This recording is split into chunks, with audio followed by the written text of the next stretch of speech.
Hopefully that's right, and I'm going to get going with this talk now too.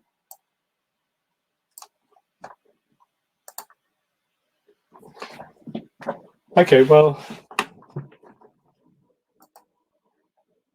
looks like it's time to start, so let's get going. So hi everyone, my name's Leon Crisp. I'm founder and CEO of a company called Autu. We're a Salesforce ISV. We have a couple of apps on the App Exchange. And I'm also passionate about personal development and human potential and helping people grow and develop. So that's why I'm talking today about how you can take your power and how you can blast past imposter syndrome and self-doubt with a growth mindset. So just going to set my pointer to those in case I need to point to something. First of all, quick thanks to sponsors. We're a sponsor as well, Autu, and there's 3 other great sponsors here. And special thanks to the Trailblazer community again for helping with this event.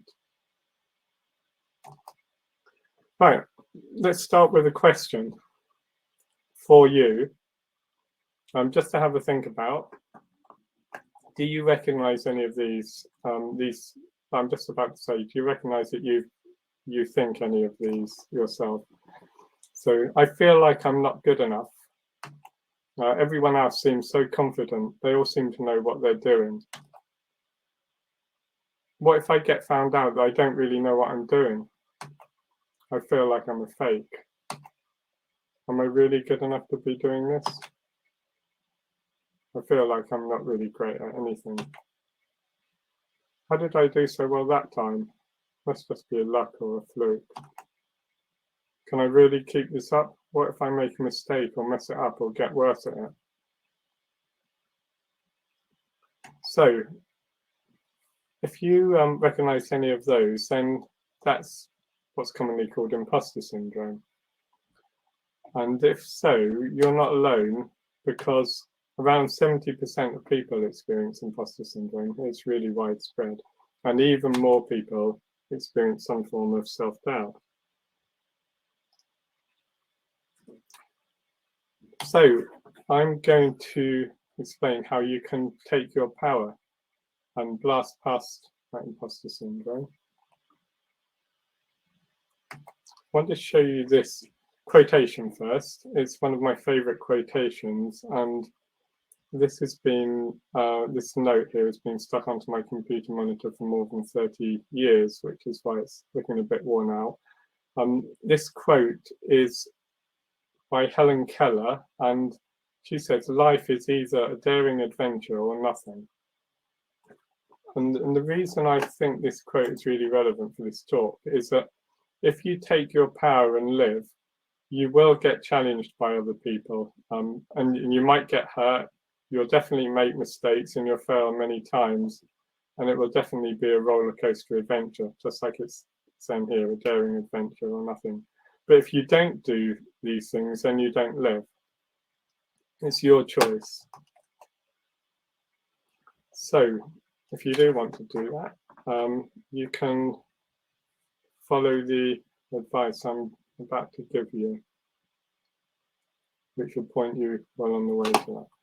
So this habits is a super tool I'm going to be explaining for success. It's all about creating the right habits. Will Durant said, "We are what we repeatedly do." Excellence, then, is not an act, but a habit. And the key point is what we repeatedly do. That's what habits are about. So it's not what. So what makes a difference is what you do. That's what matters. It's not what you believe, what you think, even what you say. It's what you do that makes a difference. And habits of action give us power over what we do. There are also habits of thought, and these are mindsets and belief which give us power to support and sustain the right habits of action. So I'm going to be talking today about both of these, habits of thought and habits of action. So the habits of thought, which give you the right mindset and beliefs and support the actions, and then the actual habits of actions, which are the ones that then make the difference. To adopt these habits, you need to know how habits work. So habits always need a trigger. The way a habit works is there's a trigger, and then in response to that trigger, there's some behavior or thoughts. If they're a habit mindset, there's either a thought or a behavior. So you need to identify the triggers, and you need to design the response or decide the response. And then when that trigger happens, each time that trigger happens, you do that pre-decided response and keep doing it until it becomes default and automatic. And it will do in time, it will become default and automatic. That's the power of habits. And that will then make it easy. Another great quote here, very relevant. Between stimulus and response, there is a space. In that space is our power to choose our response.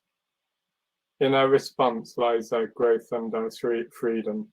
So he's talking about exactly this, taking your power, our growth and our freedom.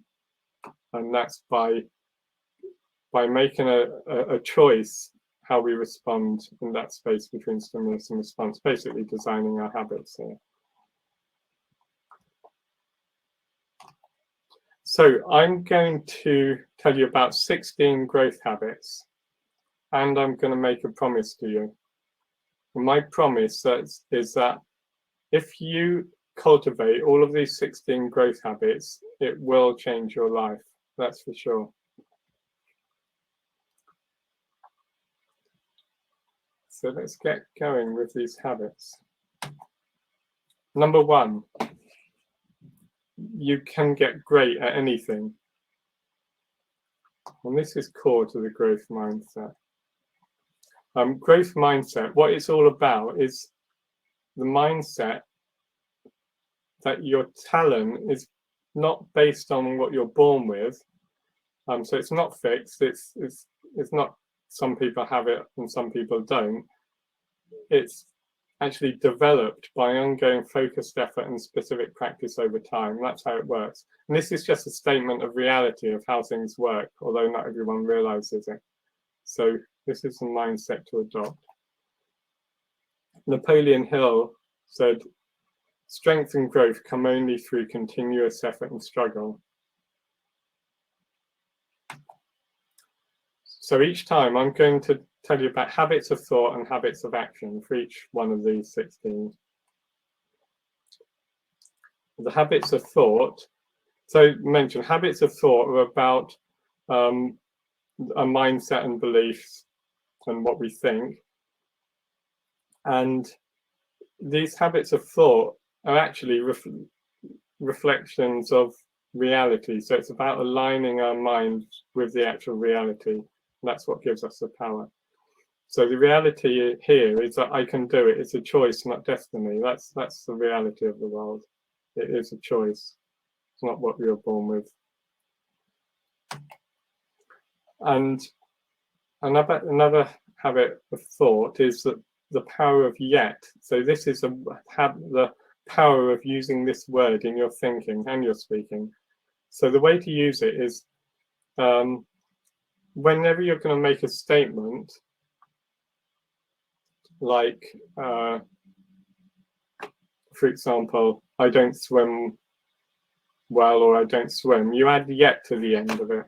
So I don't swim yet, for example. Or I can't swim becomes I can't swim yet.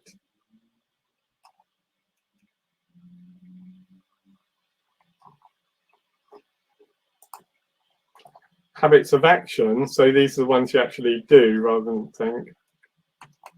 In this case, the habit is to build in repeated ongoing learning and practice to your daily and weekly routines.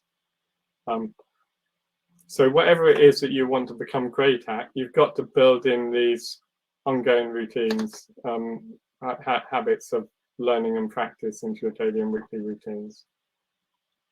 Right, on to number 2. It's hard work. So to become great at something, to achieve excellence. So Colin Powell said, a dream doesn't become reality through magic. It takes sweat, determination, and hard work. So that's time, effort, and commitment that it takes to achieve excellence. And you have to sacrifice other things. So habits of thought, as I said, these reflect the real world, how it actually works, aligning your beliefs and thoughts to the real world, how it works. So the expectation, align your expectation. It takes a lot of time, effort, and commitment to become great at something. And action, habit of action, commit and persist. That's a habit to cultivate. You have to commit and persist at what you want to become excellent at or achieve excellence in.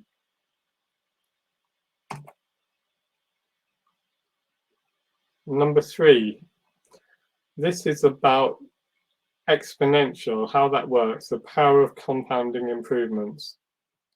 And again, this is just how things work in reality, but it's about understanding that so you can use it. Albert Einstein said, compound interest is the 8th wonder of the world, because it's so amazing, even to Albert Einstein. So we're not talking about interest here, we're talking about skills and improvements to yourself, but the same principle applies, because they still work exponentially, because improvements don't add together, they multiply each other. That's why they're exponential. They work in this way. So this is a superpower there for anyone and everyone to use. You just need to know how it works and know it's there. And to make it work, it needs a persistence and commitment over time of keep making lots of improvements in lots of areas, bit by bit, small ones, all multiply up. So habits for this, habits of thought, get that into your mind, that repeated small improvements multiply over time to create huge improvements. And just as a bit of an illustration of how these small improvements multiply up, the way exponential works is there's always over a period of time a doubling, whatever that period of time is, and then it doubles again, then it doubles again. So imagine a huge lake and lily plant growing on it. It starts with 1 leaf, then 2, then 4, then 8, because it doubles. Each day it doubles the number of leaves. Well, the first few days, it's 1, 2, 4, 8, 16, 32. Those first 5 days, it still only had 32 leaves, so hardly covering any of the lake. But later on, well, those numbers start to get bigger, 1,000, 2,000, 4,000, 8,000, and then they getting bigger to 10,000, 20,000, 40, 80,000. Then that rate of improvement is huge, or rate of growth is huge. So just be aware with exponential, it's slow to start with, and then it accelerates hugely later on in terms of actual outcomes. So that's why you need persistence and commitment over time. Every small improvement makes a difference, because it's all of these that multiply together. And habits of action take every opportunity to make even a small improvement. And keep doing that over time. That's what habits are about, just keep doing the same thing. Right, on to number 4. You will get challenged if you take your power. So there's no way around that. Mahatma Gandhi said, first they ignore you, then they laugh at you, then they fight you, then you win. So yeah, he was very familiar with this. He took his power, and he was certainly challenged. So that's how it is. It goes on. It goes with the territory. You have to take it on. So the thing is, use it as info fuel to learn from. That's all. Don't worry about it. It's just what happens. Don't get drawn in by it, because people will try to put you off and try to persuade you not to do it. And don't get drawn in by that. They're trying to take your power away. Cultivate your habits of thought for this. Don't get annoyed or angry about it. It's just how it is. Just let it be water off a duck's back. Just run off you. And cultivate the expectation, the mindset that it's normal. So don't be surprised and don't worry if you lose some friends or some so-called friends that are trying to persuade you not to do this. Cultivate habits of action. Simple, ignore it.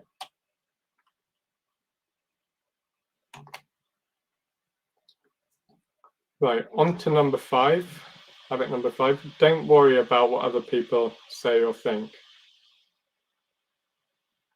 This follows on a bit from the last one, but it is more than that. Aristotle said, there is only one way to avoid criticism: do nothing, say nothing, and be nothing. So he's saying you can't really avoid it unless you're just nothing.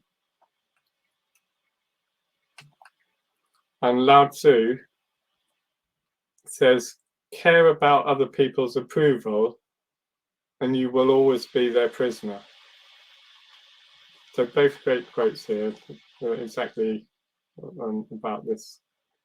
So in order to take your power and to not give it away, you need to not care about what other people think. The caring about what other people think is one of the biggest things that holds people back from their own power and their success and living true to themselves. So why give your power away? So habits to cultivate, it really doesn't matter what other people think or what they might think, whether that's bad or good. So I'm not just talking about bad things, criticism. Don't care what you have to not care what good things people say either. So otherwise you'd still become a prisoner if you're looking out for people's approval or praise or whatever. Ignore all of it. Just let them think good or let them think bad. And there's no such thing as a stupid question. Again, worrying what people might think if you ask a stupid question. There's no such thing. So cultivate habits of action. Ask stupid questions and do it on purpose, really, because that helps you break the habit. Think of the most stupid questions and ask them, and then you'll get past this thing or help get past this thing about worry what people think. Plus, there are no stupid questions anyway. Actually, stupid questions are often the best ones. So that's it on 5. Let's go to number 6. Habit 6, have nothing to hide.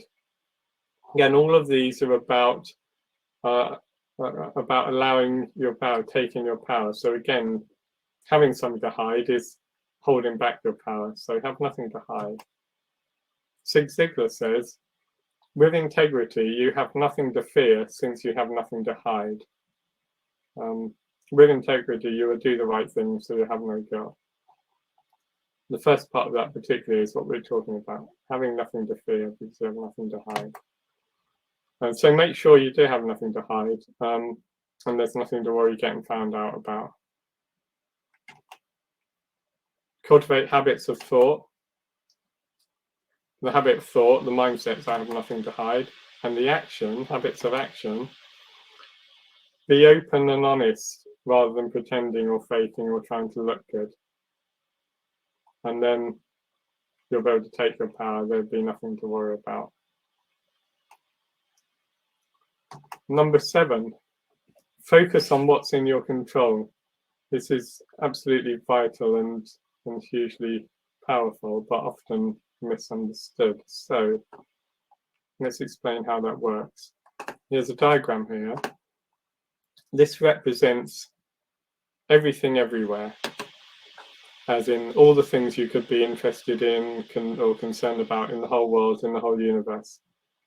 But obviously you're not interested or concerned with them all. It's this thing called your circle of concern, which is a subset of them that you're actually concerned about or interested in. Out of that, there's only some part of that you can influence. You can't influence all of that. There's your circle of influence. That's a subset of that.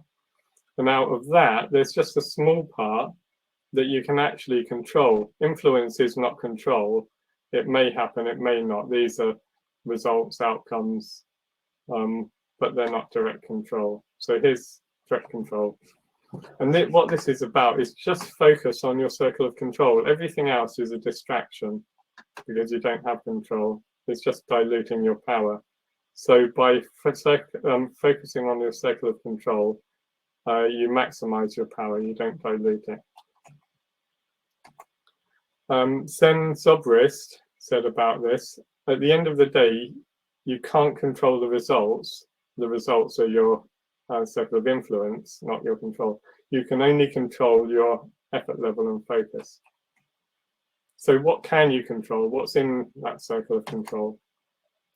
Just yourself, actually, that's all, which are your intentions, your mindset, your actions, and your behavior. And that's what we're talking about here. All of that in these 16 are your intentions, mindset, actions, and behavior.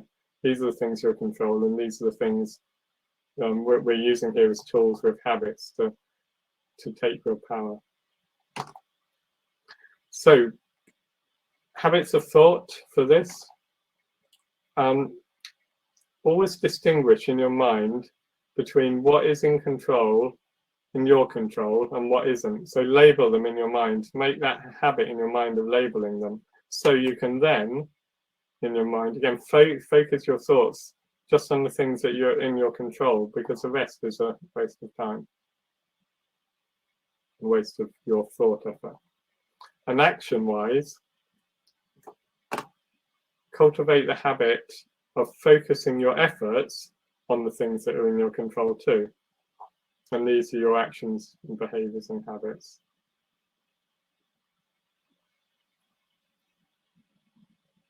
All right, on to number 8.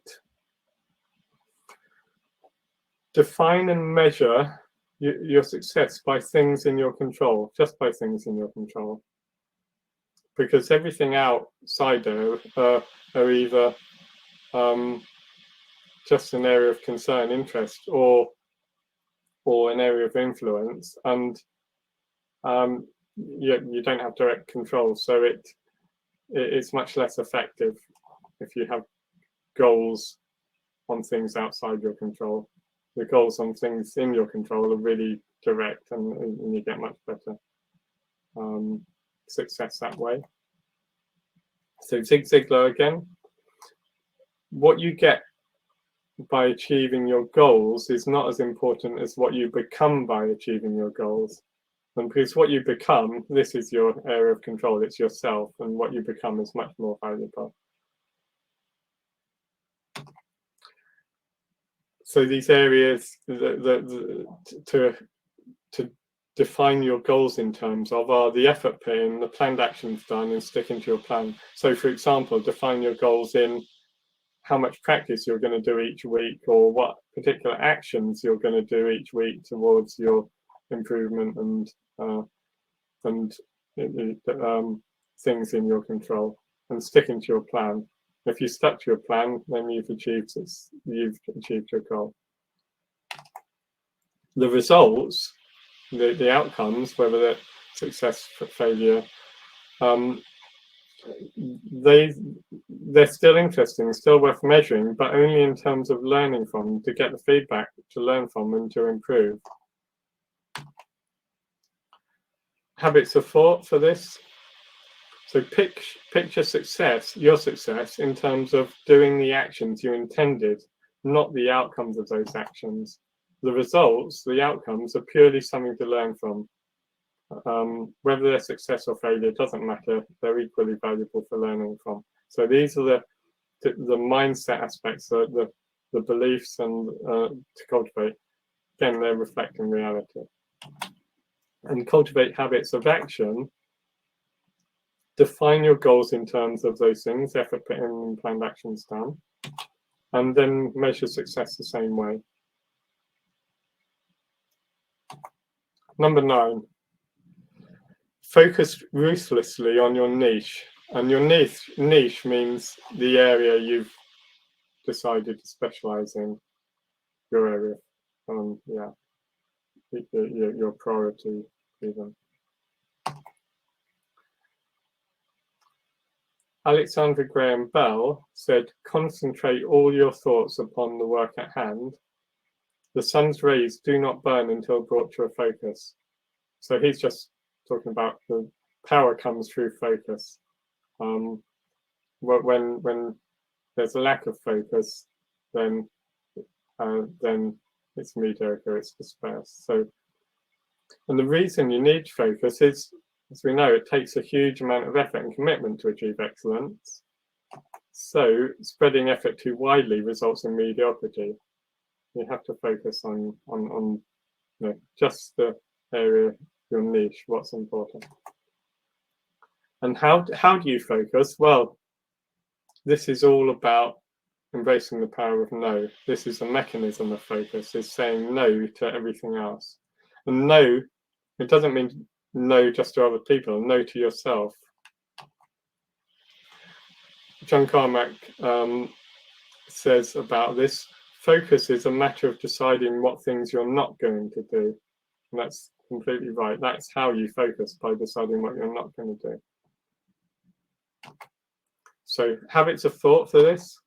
It's okay to say no. And actually it's vital. And that's how you focus. You have to get that clear picture and understanding in your mind. And habits of action. You have to define your niche and priorities, first of all. Otherwise you can't focus unless you know what they are. So get that habit of always keeping that clear. And then say no to everything else that distracts from them, including no to yourself, where you're distracting yourself.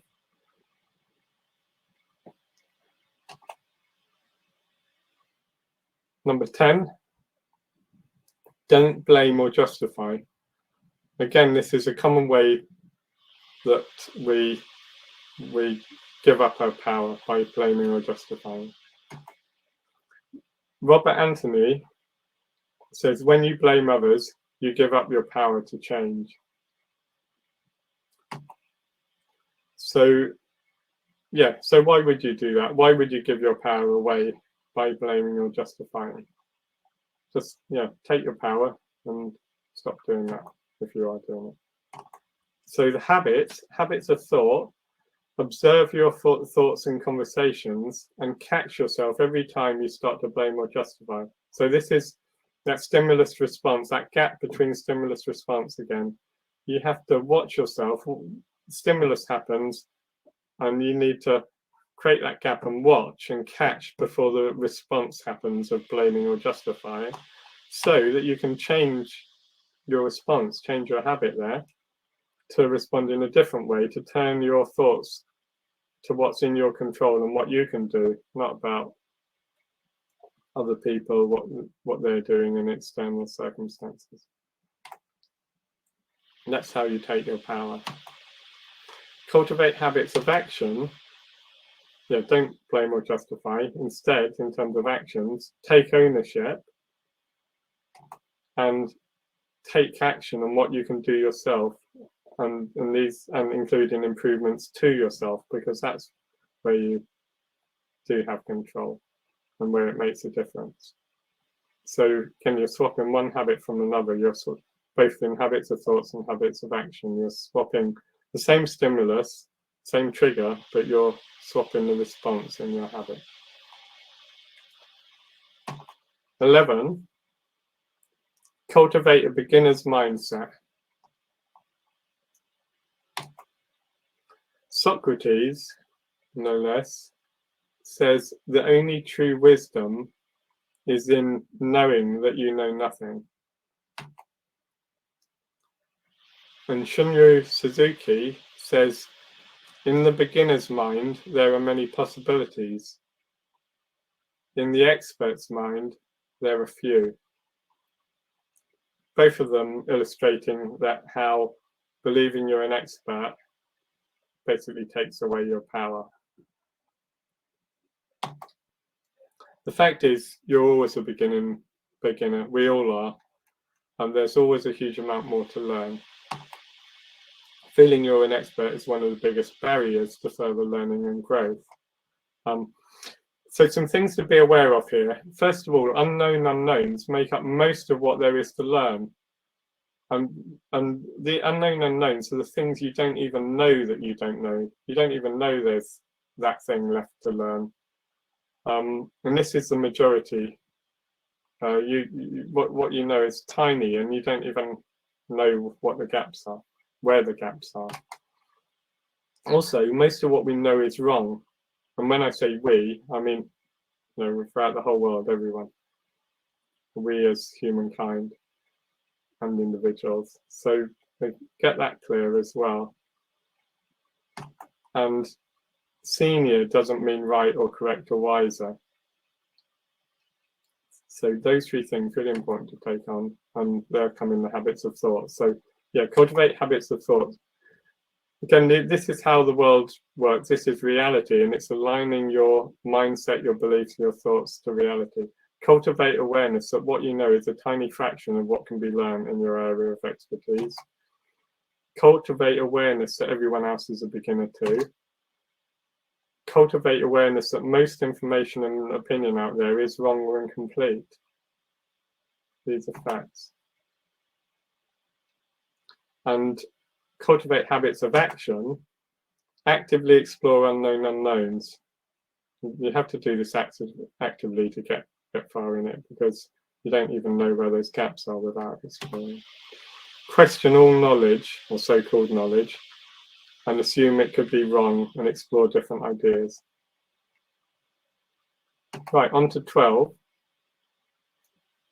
Seek feedback at every opportunity. Bill Gates said, we all need people who will give us feedback. That's how we improve, and that's right. That feedback is key to how we improve. It's one of the fastest ways to learn and improve. So do it proactively and do it fanatically. Asking gets better feedback. So don't wait for to be given feedback. Ask for it. When you ask, it makes it easier for the person giving, and it makes it less stressful for them, easier for them to be more transparent, give you a fuller, more useful feedback, and it makes it easier for you as well, and you'll get more of it. Then listen and learn. There's no point asking for feedback if you don't take it in. So cultivate habits of thought. See feedback as rocket fuel for learning, which it is. And habits of action. Actively seek and ask for feedback at every opportunity. And it's the asking that's key there. And then actively listen with the purpose of understanding and learning. Right, 13. We're zooming into listening here. This is a separate habit, but it links right in with the last one, because this is about becoming a master at listening. So like anything else, listening is not something you're born with, or that some people are great at, some people aren't. It's a skill to learn, and to learn it takes ongoing effort, practice, commitment, and you can keep on improving at it. And this habit is about making that a priority, or one of your focuses to learn to listen and keep on improving it. Stephen Covey said, listen with the intent to understand, not the intent to reply. So he's talking about what listening is all about. It's all about understanding, not about replying.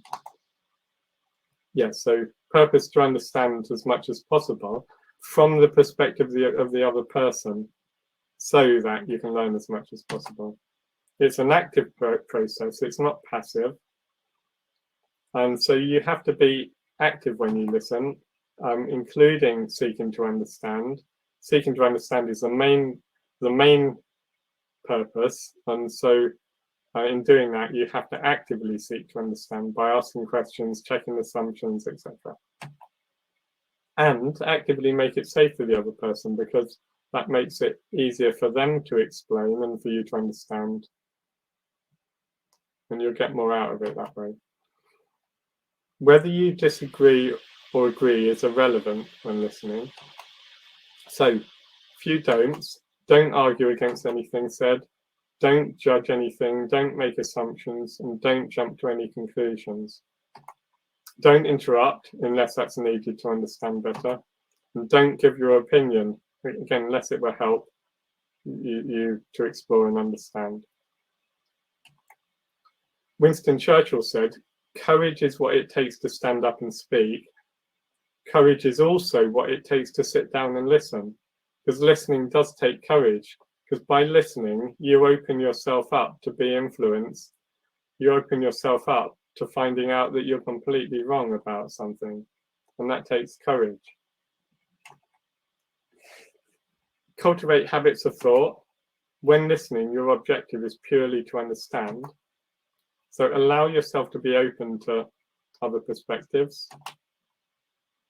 And that takes courage, as I said. And actions, actively and continually improve your listening skills. Number 14, seek failure. The more the better. Again, it's another super tool, rocket fuel for success. And by not seeking failure, by avoiding failure, we're just disabling our power. As Samuel Beckett says, ever tried, ever failed, no matter. Try again, fail better. So he's talking about this, keep on failing and keep on failing better, learning from the failure. William Blake said, the true method of knowledge is experiment. And what experiment means is trying things and seeing what happens. Fail, success, that doesn't matter, you learn from it. So it's vital for learning, for innovation, for creating, and for success. To do this, it really helps to make safe spaces to make mistakes and fail, where the consequences or negative consequences are minimized. Habits, cultivate the habits of thought. Failure is good. You've got to get that into your head. Again, this is reality. This is how the world works. But you've got to align your mind to that so you can take your power. Each failure is a step to success and a golden learning opportunity. So learn to see things that way, see failure that way. Habits of action, actively seek failure and even engineer failure, the more the better. So by engineer failure, fail on purpose, make it happen on purpose, because you'll get value from that. You'll learn from it, and not only learn, you get all sorts of other value from it as well, which you'll find out when you do it. Next habit, number 15, lean in, go for it, do the hard thing. So all of this that we've talked about, it's hard and it can be frightening, can be daunting. So you have to lean in, you have to go for it. It's kind of one or the other. And if you don't lean in, you're leaning out, you're kind of pulling away from it. So yeah, go for it, do the hard thing and enjoy it. Franklin Roosevelt said, the only thing we have to fear is fear itself. That is the thing that gets in the way of taking your power. So embrace the challenges and go for it. Lean in, enjoy the roller coaster ride. Get that mindset of enjoying it, the roller coaster. Ralph Waldo Emerson said, always do what you're afraid to do, because again, he knew how important that is, to face your fears. And by facing your fears, by repeatedly exposing yourself to your fear, it neutralizes them and allows you to take your power. And that's why it's so valuable to do what you're afraid to do. Your fear is not a real threat, so recognize when fear is just fear. It's just a signal, it's just information. So recognize that fear has no power for you. However, sometimes that signal, that information, there is a genuine risk behind it. So if that's the case, that's fine. You can assess that, you can see that, and create a plan and do the preparation for what could happen if you think that's worth doing. And have those crucial conversations. This is one of the hard things, do the hard thing. And you probably know the ones I've been meaning, the conversations I mean here. And these are the conversations you've been avoiding. I'm sure you know you have some. Have those conversations. Right, habits of thought. Cultivate a lean-in thought response to everything challenging and hard. Go for it and enjoy it. And habits of action. Face your fears. So repeatedly expose yourself. Make that a habit. Repeatedly expose yourself to the thing the fear is about.